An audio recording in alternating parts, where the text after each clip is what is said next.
It's very, very easy to talk about year-over-year growth and giant successes and new launches and mergers and acquisitions. And I asked Margaret, probably 10 months ago, I said, the FMI story is got to be a fascinating story. You've been there for two years at the time, something like that.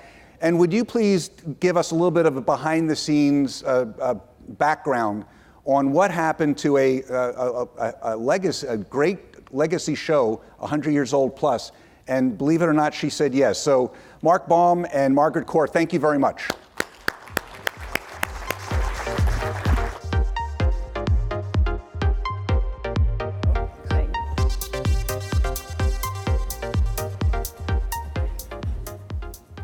Thank you, Sam. You're up, Margaret. Thank you. Okay, so the math. Let's get right to the math. 100-year-old show. It was 1930, Sam. So it keeps growing. Every time he mentions it, it was 85, then it was 100, now it's 100 plus. It's right. And in 1930, it was, Mark will walk through the history, but it wasn't a trade show yet. But 1930 is where we begin what we would call the FMI show. So thank you for having us. Thank you for the warm introduction, Sam, and thanks for the relationship over the years. I thought about it as I was sitting here, and I have friends in the audience and colleagues who I worked with the 80s, the 90s, the 2000s, and so that's what this industry is all about, relationships and friendships, and I appreciate those. So today, Mark and I would like to walk you through the background on our show, our decision to retire the show, and then the dynamics that are happening in food retailing and what has led us to a new strategic plan and a new set of projects. So today, I hope that you'll learn from those, but I also wanted to share three big things that I learned during this whole time. And that is leading during uncertainty, leading really not knowing where you're going. And I learned quickly that it is absolutely fine to plan, not to know, to get yourself into a space in which you're observing, you're connecting the dots, but in the end of the day, you don't know where you're going. And then also to change from should to could. What should we do or what could we do? And it's a difference. And the third part of leading during uncertainty and ambiguity is to think differently, to change the context of the questions, to change the context of your venues, and to think differently. So those three things during leadership, during uncertain times really helped us on our journey.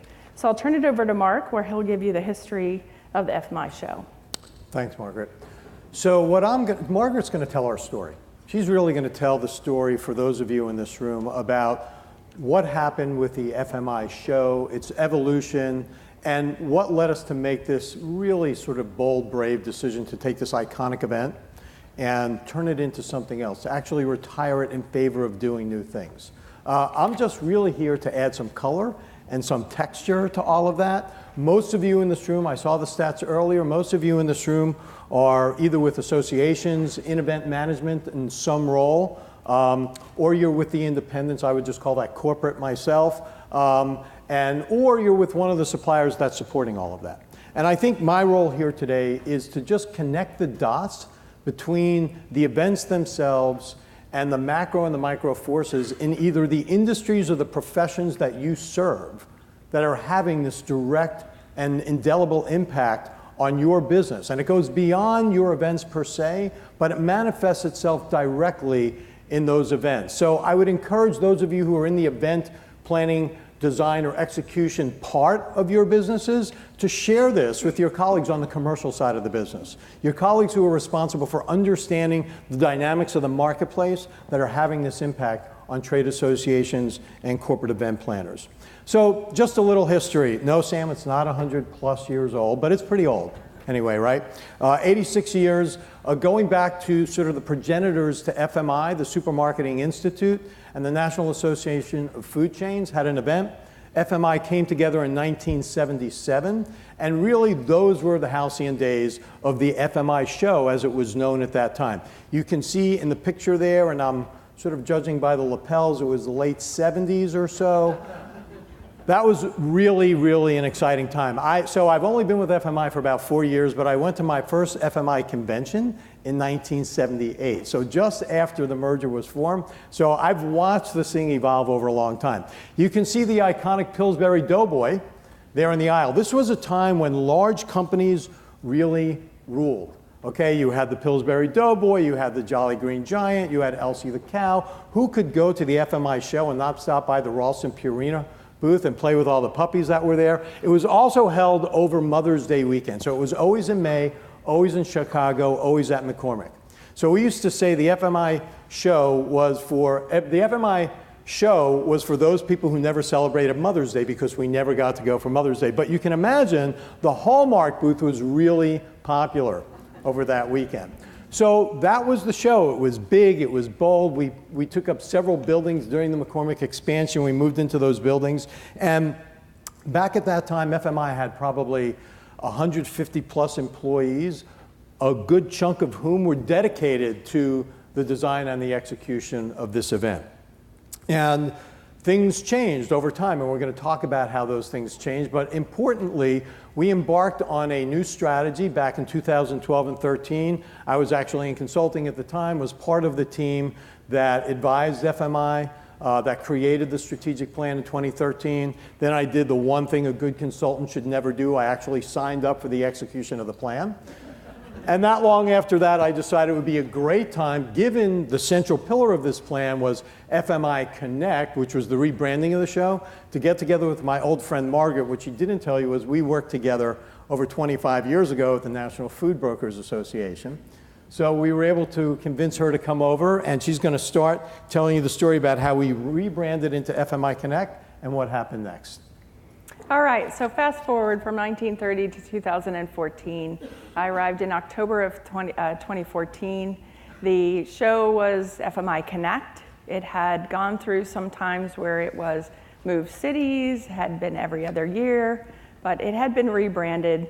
It had some co-located. We had a great partner with United Fresh. We had a co-located leadership program called Future. At the time, it was Future Connect, and then it was Future Leaders. Clean that one right up. All the marketing was right. All things were right. We had started an e-commerce event within our event.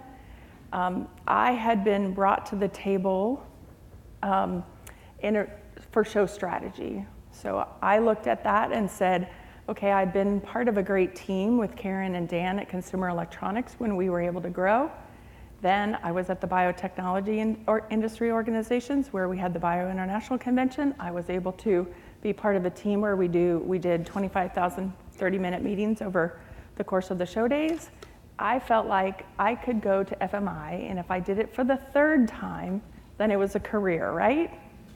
So I arrive, all things were right. My colleague Tony Mascaro, who's here today, she had been in place and everyone wanted change.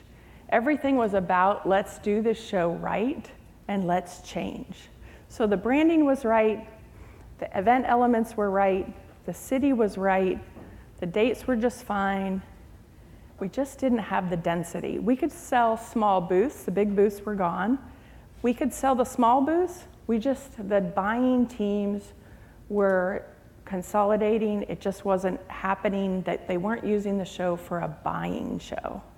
So we held the 2015 event and the 2016 event. And at the 2016 event, we did have 1,700 30-minute meetings, curated appointments. We had the Pulse event. We had a chef showdown, which was celebrating the retail chefs. But at the end of the day, we had 450 exhibitors, 90,000 square feet, and 6,500 attendees. So we had a density issue.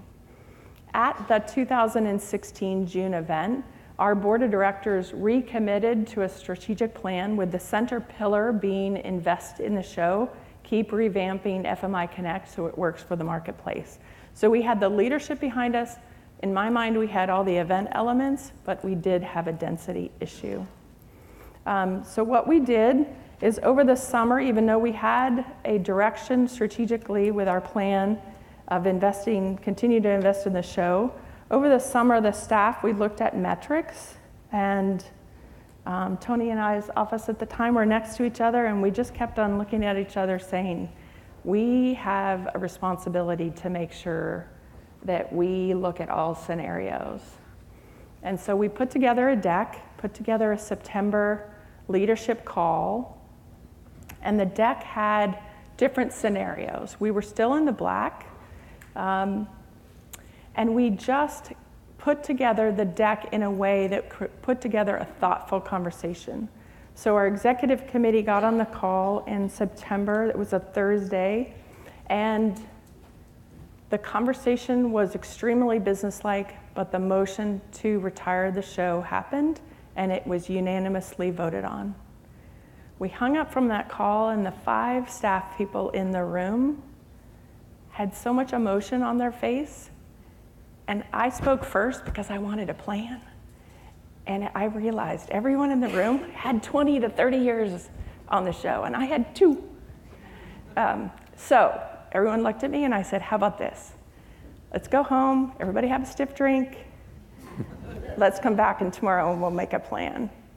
And so we did that, and on Friday we made a plan, and what was important to us was that we were authentic in our message, that we agreed and we, in our messages, said that we had fallen short, and that we authentically believed in live events, but for our industry, football fields of exhibits was not the right format.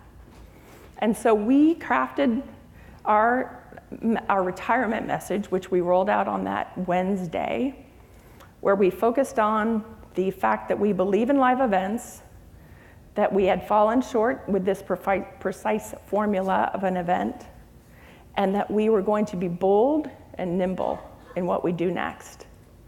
And so what was very important to us is the relationships that were all involved in this. And so Tony and I booked tickets. She went to Atlanta to talk to our general service contractor. On Tuesday night, we had the public, our CEO Leslie hosted the press conference at 10 o'clock. Tony and I met at 7 o'clock. We were having breakfast with Choose Chicago and all of our partners. We spent the day visiting hotels and our major exhibitors. Our staff gathered at 9 o'clock in the office. They were told, and they were given call sheets. There was call sheets on almost everyone's desk of what the messages were and who they needed to call, because we wanted as many conversations to happen personally as possible. So the staff spent all of that day, and it really was about relationship. Choose Chicago couldn't have been more fabulous. Julie, it was a quick friendship, and we really appreciate Chicago. So they had nothing to do about Chicago and had everything to do about our market dynamics. So that's how we retired the event. The one thing we didn't see coming was other news. And so on our very same day that we announced, that we were retiring the FMI show, the National Cable Television Association announced that they were retiring their show. So then all of a sudden the headlines in the industry press was 2 major trade shows cancel longtime events in the same day, which is really not the news we wanted. So we really worked hard to make sure that that message that we had crafted about the belief in live events was still there. It just was not the formula for us at this same time. So now I'm going to have Mark talk to you about what's happening in food retailing and sort of where that has shaped our next steps. Yeah, so let's talk about what was happening outside that had such a dramatic impact on what was happening inside. So I'm actually going to have some fun with y'all because I've got a great consumer focus group in the room here today, as well as a bunch of professionals that I'm going to pressure test a couple of questions with. But before I do, you can see on the diagram behind me, that's sort of your traditional grocery store. Actually, when we put this card up in the middle of that store, it had a person pushing it, but in a sort of an homage to the growing technology. If we've got driverless cars, we can have driverless carts, and that is coming to a grocery store to you sometime in the very near future. The point of this is, think about how you all shop today. You shop the perimeter. Everybody wants what we used to call perishables, we now call fresh food, right? So meat, dairy, produce, seafood, fresh prepared. The fastest growing segment of the restaurant business, I know we have someone here from the NRA, is on-premise dining, casual dining at retail. So what's happened is the center of the store is either shrunk or is being repositioned, and I'll talk more about that later. But the point is, that's who our exhibitors were. So think about some of those companies that we talked about earlier, the Pillsbury Doughboy, Green Giant, Borden, et cetera. Those were our exhibitors. And back then, they were big and they were singular. So Smucker's owned only jelly. Wrigley was a gum company. Unilever sold soap. So I'm going to talk about that a bit more in a moment in terms of the growth of the industry and the innovation that took place. But I'm going to start by asking a question. So this is going to be another one of those word clouds. So go to your second screen.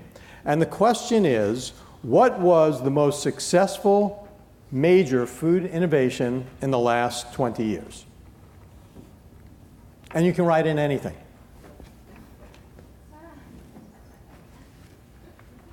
What did you write, Mickey? Cronuts. Fantastic. Cheese crisp. Cheese whiz. Oh, Cheese yeah, whiz. in the can. Cheese in a can.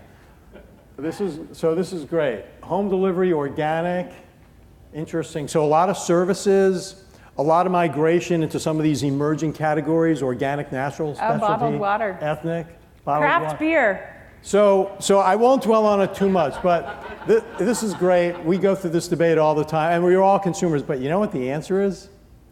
It is. John Toner. Pre-cut salad greens. So in other words, bagged salad. So if you think about it, the greatest innovation to the food industry in the last 20 years is predicated on the fact that most American consumers are too lazy to chop their own lettuce. Think about that. And really, if you think about it, it's more packaging innovation than it is product innovation per se. You're just taking a head of lettuce and you're just cutting it up and putting it in a bag.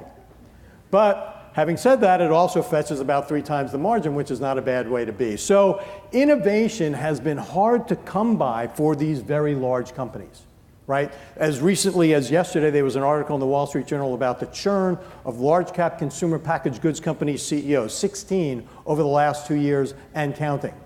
So it is shifting the sands beneath our feet from a trade show standpoint, just to sort of like show you how that's manifests itself. So I talked about these companies earlier, right? Smucker's is one of the largest pet food companies in the industry today. Do you know that? Okay, and I won't even trace the migration of how those businesses went from Heinz to Del Monte to Big Heart Foods, now part of Smucker's. Unilever is a huge multinational that owns everything from Ben & Jerry's to Dollar Shave Club. Kraft, the iconic Kraft, macaroni and cheese, cottage cheese, Philadelphia cream cheese, Kraft is no longer independent. Kraft is now a combination of Kraft Heinz, yet another iconic CPG brand. Just to put a fine point on it, Nicole talked about earlier her event technology landscape and the mind-blowing number of logos up there. This is what our industry looks like today in the large cap world. I know you can't read them and you're going to get them later. Don't even try. And forgetting about trying to read them, I have to keep up with them. I'm supposed to track all of this from a merger and acquisition standpoint. So if you look in the center, those are sort of the largest companies in our industry today. However, they are really being challenged for growth, which is why they're growing through mergers and acquisitions, not organic growth. If you look at some of those innovations that you all put up there earlier, every one of these large cap companies now have venture capital funds, and they're buying a lot of these emerging brands, which is good for the halo effect, but it doesn't move the needle on the business. They're still under a tremendous amount of pressure, and they're not the only ones. Let's go to retail.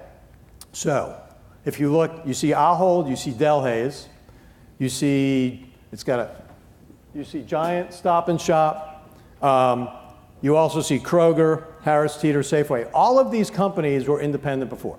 So Giant was the local hometown favorite. Stop and Shop in New England, Food Lion from Charlotte, North Carolina coming up. They were bought by, in turn, Ahold and Delhaize respectively, both European-based companies. Ahold and Delhaize today are now one company. So they are one global company that own all of these banners in the US. Kroger is the largest company by volume in the US.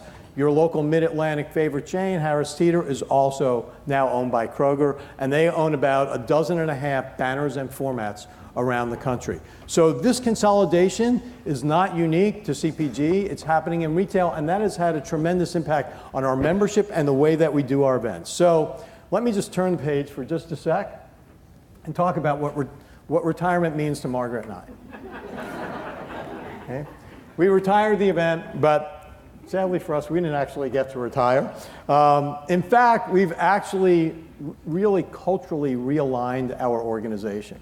She talked about what it was like to sort of change this large organization, conservative industry that was mature, that was staid, that was consolidating, that had this long history with the show. We actually did have some members of our board that abstained when we made that vote because they literally could not bring themselves to do it. They knew it was the right thing to do, but they were so emotionally connected to the past that they just waxed for it, and they pined for it, and they knew we had to do something different. Well, we've done a lot of things differently, so I'm going to ask you to just strap in for a few minutes because we went from moving at what you termed earlier association speed to what we now call clock speed in real time. We had to reconfigure our financials. We had to test every assumption we had ever made strategically, operationally, financially, and otherwise, and then we really had to reinvent ourselves. So a lot of this has to do with the new omnichannel world, so before I turn it back to Margaret, I have one more poll for you.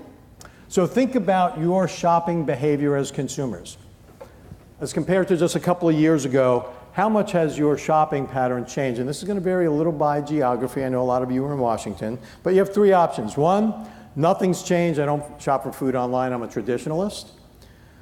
Two, I shop online for part, but not all of my groceries. And the last is if I never see a store again, it will be too soon. Just deliver to me. And this is really interesting, Margaret. Okay, so she was wrong. I thought the middle would be in the 60s. Margaret bet me, I won't say how much, but she bet me that 60% or more would be in categories B or C. So it's nice to see we still have some traditionalists in the room. I would probably put myself, although I shop a lot online now for food because it's a tactile experience. Let's talk a little bit just about digital. Okay, we embarked on a multi-year journey just a few years back to better understand this business. So many other businesses went online so much sooner. I mean, how many of you have seen a bank teller in 25 years? Okay, not many, right? Commoditized purchases, whether it was music or office supplies. A stapler is a stapler, whether you're in Portland, Oregon or Portland, Maine, it doesn't matter. Food is different. It's tactile, it's experiential, it's intimate. You want that experience. So we need to develop world-class online capabilities, but even more unique in-store experiences taking advantage of this product base. But just to put sort of a fine point on it, we think by 2022, consumers will be spending about $100 billion in their online purchases. Now, that's a downward revision. When we first published this number in January of 2017, we estimated that by 2025, consumers would be spending $100 billion. But that was before the Whole Foods Amazon tie-up, and that was before all of the other grocers rushed to get scale with their own click and collect and home delivery systems. So it's really a brave new world and rapidly shifting. Now, that $100 billion equivalizes into a certain number of brick-and-mortar stores. So I'm going to ask you to do one more thing. How many stores does $100 billion in business represent of brick-and-mortar? You got three choices: 1,600, 3,900, or 8,800?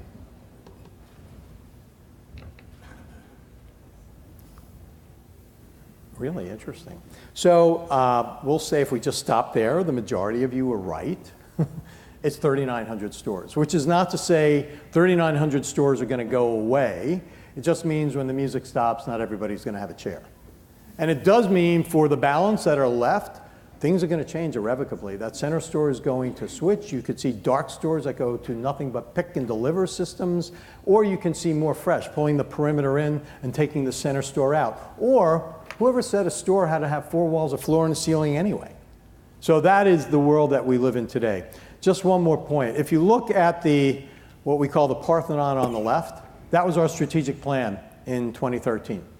And as you can see, the center pillar of that plan was to reinstitute the show and an annual industry focus. When we interviewed people, CEOs of CPG companies and retailers, they said, you know what? The show has been really, sort of back on its heels for a long time, but you really need to do that. That's the umbrella under which the industry should gather. So fast forward to just a few years. Margaret talked about what happened. We reconfigured our strategic plan significantly. So now that central pillar is actually gone, replaced by the pillar on the left, which were the core competencies. If you look at number 3, Back in 2013, it was to initiate total store collaboration. So not just center store, but wall to wall across those categories. That's just now how we do business today. And we've replaced that central pillar all the way to the left there with more flat, agile, flexible, entrepreneurial events. We've raised our risk profile. We're not afraid to take risks. We're taking more partnerships. We're doing some things ourselves. And Margaret's going to talk to you about what some of those things are. Great. So we did have a portfolio of 15 events at the time that we retired the FMI show. And what was working for us was the small events that were specific towards professional titles. So our specific topics, like the meat conference that we have in partnership with the Meat Association. Those things were working for us, but we quickly went to the low-hanging fruit, the things that needed to be fixed, the things that needed to be refreshed. So Tony and her team, to their credit, went out and started benchmarking, looking at little events, small events, things that were working in different event spaces, and started to refresh our portfolio. So we had a couple executive events, like the Retail 2020, the Imperatives. We have instituted a sort of a think tanky event that will happen in September in a really cool space in Chicago, Fresh Forward. We also we had a banquet at our signature event, which is the FMI Midwinter, which is 1,100 CEOs, C-levels that come together at a resort, and they have planning meetings with their major trading partners. But in addition, we try to put on stage the things that are for their level. And this year we had a win a couple weeks ago where we had a Ocado at our January 2018, which is a European retailer, and Kroger now has an exclusive in the United States with Ocado. So we felt like we had been a platform that we made that introduction. So we always wanted to be ahead of the conversation, and so we just wanted to make sure those conversations were in the right environment. So Tony and her team start freshening up things, and at the FMI Midwinter event, we had a banquet for our foundation, which had started 3 years ago, a family meals campaign, where in September we encourage every family, whatever the family unit is, to have an extra meal per week at home that you prepare from items from the grocery store, because that has all sorts of benefits. So we had taken that event, which was a banquet with awards, and Tony's team turned it into Stir It Up, and now it raised $1.1 million in January. It has kitchens from the retailers where they work with their partners, where they bring in their retail chefs. It's just fabulous. So that's the kind of capacity that we gained when we retired the show. The events team could take their good experiences and apply them to our portfolio and our small events. So what we also did is we also did an alliance. We took our asset protection and our loss prevention event, and we rolled it, not a co-location, but we rolled it into the NRF Protect, which happens in a couple weeks. So Susan Newman from NRF and I worked together on that. We also made a strategic alliance with the Fancy Food Show, Specialty Food Association. Chris Nemchek, who couldn't be here, we made that alliance so that we could bring our food safety expertise to that community, and in return, we could help the grocers attend to that event efficiently. So those are the things we did immediately in low-hanging fruit, but we kept going back to a deck we used when we said we must be bold. When we made that announcement to close the show, we knew we needed to go bold. So we brought out that, and Mark and I said, let's go bold. So what we announced, what we opened up in a public way earlier in May, and then today we did the press announcement, and then the private site will be open, is FMI Emerge. And FMI Emerge is an online community. So we did a startup plan within an association. And that online community is for small manufacturers who the consumer's demanding more of this at grocery, and that these small manufacturers have many challenges to make it into the grocery environment and to up their sales velocity and to stay on the shelves in a healthy trading partner relationship. There's many things that are different for a small brand to stay on the shelf than a large brand. And there's manufacturing, there's financing, there's promotions, there's all sorts of trade, supply chain, distribution, all sorts of things that could falter in their environment if their orders get ahead of them. So this environment for us is an online community with education, mentoring, networking, investor connections, and it's really very different for us. But it was very important for us to make sure that this community had a healthy environment and our retailers could find them, product discovery, and have them as healthy trading partners. So FMI Emerge is publicly open. It's a new space for us. And then in addition, we have also done, we have connected with a VC who owns events that started Money 2020, and now they have Shop Talk, and we did Grocery Talk together with Anil Ajewal, and now Anil and the Shop Talk team are doing Grocery Shop, and we are participating in a way in which we can join the conversation, help craft the conversation, bring the right players to the table, and we add our expertise, but we don't necessarily have to do any of the event logistics. So it's a really nice, healthy relationship. So those are some of the things that we're doing. Along the way, we did implement marketing automation, so that has really helped us understand our data and connect with our data better than we ever had. It's so important for us. We took that Pulse omni-channel digital event that we had with Connect, we rolled it into the Grocery Talk environment, but it was very important for us to jump on this digital stage and make sure that our members could join in a way that we could help shepherd them. So that was what Grocery Talk and Shop Talk and Grocery Talk and Grocery Shop was all about. So just to sum up, so we came up with this phrase, mariners do not distinguish themselves on calm seas. I don't know who anybody is sailing on glass out there these days, but most industries and professions that we're engaged with, disruption is coming at you from every angle and it's accelerating. So here's what we learned. I'm just going to take you right back to what Margaret said at the very beginning. You need to lead through ambiguity. Ambiguity is sort of ubiquitous these days. So 3 ways to get comfortable with ambiguity. 1, plan not to know. She said it at the beginning. There are knowns and there are unknowns, and plan not to know and to work through all of those. Raise your risk profile, but try to mitigate those risks as best you can. Don't be afraid to fail, but fail fast and move on. Shift your thinking, shift your mentality from should to could. Then you can decide if you should, but it's not, it's how can we do this? Don't tell me all the reasons why we can't, but historically or technologically or resource-wise or otherwise. Figure out ways we could. And then lastly, just change the context. Think differently. And I can assure you, if we could do it, given the size and the history with that event, you can also. So with that, thanks very much. Back to you, Sam.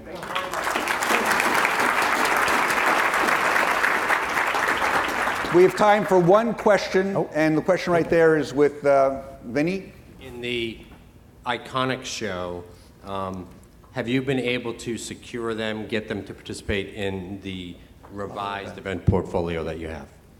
Yes, so it was really hard to give back $1 million in booth deposits, right? So we took 60 days and we made sure every day we had the right conversations with the exhibitors, and it was amazing to me. Maybe 2 out of the couple hundred said, oh yeah, I want the check right away. Most of them said, what else you got? Actually, it's so hard for me to give back that money. Could you actually keep it and can I buy down off of it? And so most of the exhibitors, except for the big equipment exhibitors, have incorporated themselves into other activities, and that was extremely important to us. So Vinny, I do have to give a shout out to MDG because they were in the thick of it with us. They had to receive the call saying we're no longer doing the show, therefore this contract we have is not going to go forward. But Vinny was great in his advice and shepherding us through, and the whole team at MDG, we continue to work on the activities together, so we appreciate that. One caveat, Vinny, I'll say this. So Margaret said the one group that didn't come back in were the equipment people. She mentioned that we're launching a new event later this year, Fresh Forward, the first of its kind, across all those fresh categories, and there will be a place for them there. So the intent is to recapture as much as we possibly can. All right, well, thank you very much. You did a great job. Thank you. Thank you very much. Thank you. Thank you very much. Thank you.